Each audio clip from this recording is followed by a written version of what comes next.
Sáàmù orí kẹrìndínlọ́gbọ̀n. Dá mi láre Olúwa, nítorí nínú ìwà pípé ni mò ń rìn, mo sì gbẹ́kẹ̀lé Olúwa láìṣiyèméjì.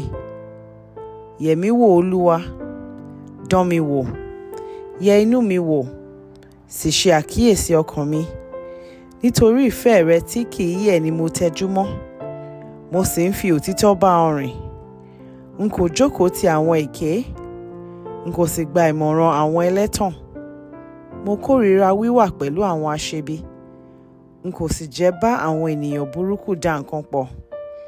Ọwọ́ mi mọ́, n kò ní ẹ̀bi Olúwa, mo sì ń jọ́sìn yí pẹpẹ rẹ ká. Mò ń kọ orin ọpẹ́ sókè, mo sì ń ròyìn iṣẹ́ ìyanu rẹ. Olúwa, mo fẹ́ràn ilé rẹ tí ò ń gbé àti ibi tí ògo rẹ wà. Má pa mí run pẹ̀lú àwọn ẹlẹ́ṣẹ̀, má sì gbá ẹ̀mí mi pẹ̀lú ti àwọn tí wọ́n nífẹ̀ẹ́ ìpànìyàn, àwọn tí ọwọ́ wọn kún fún iṣẹ́ ibi, tí ọwọ́ ọ̀tún wọn sì kún fún àbẹ̀tẹ́lẹ̀. Ṣùgbọ́n ní tèmi, èmi ń rìn nínú ìwà pípé. Rà mí padà, kí o sì ṣàánú mi. Mo dúró lórí ilẹ̀ tí ó tẹ́jú, láwùjọ ọ̀pọ̀ ènìyàn ni wọ́n máa yin Olúwa.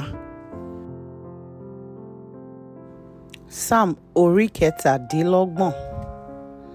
Olúwa ni ìmọ́lẹ̀ àti ìgbàlà mi, ta ni n ó bẹ̀rù?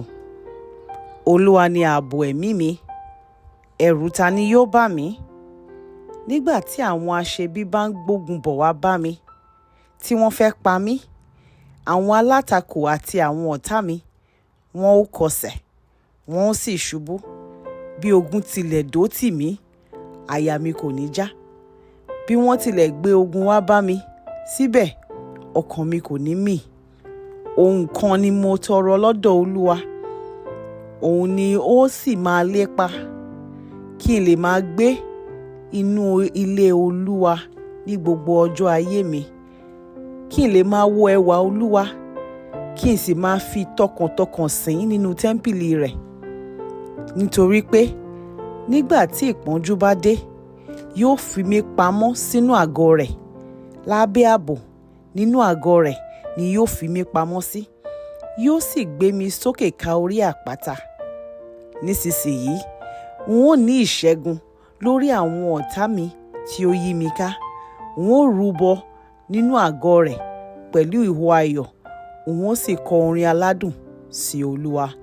Gbọ́ Olúwa, nígbà tí mo bá ń kígbe pè ọ́, ṣàánú mi kí o sì dá mi lóhùn.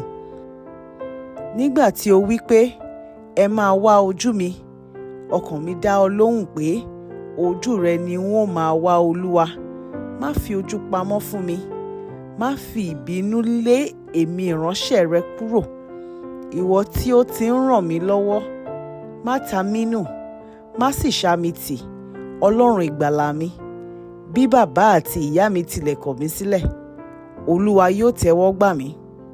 Kọ́ mi ní ọ̀nà rẹ Olúwa, kí o sì tọ́ mi sí ọ̀nà títẹ́jú rẹ nítorí àwọn ọ̀tá mi. Má fi mí lé ìfẹ́ àwọn ọ̀tá mi lọ́wọ́, nítorí pé àwọn ẹlẹ́rìí èké dìde sí mi, ètè wọn sì kún fún ọ̀rọ̀ ìkà. Mo gbàgbọ́ pé n ó rí oore Olúwa gbà ní ilẹ̀ alààyè. Dúró de Olúwa, ṣe bí akin, kí o sì mú ọkàn gírí, àní dúró de Olúwa.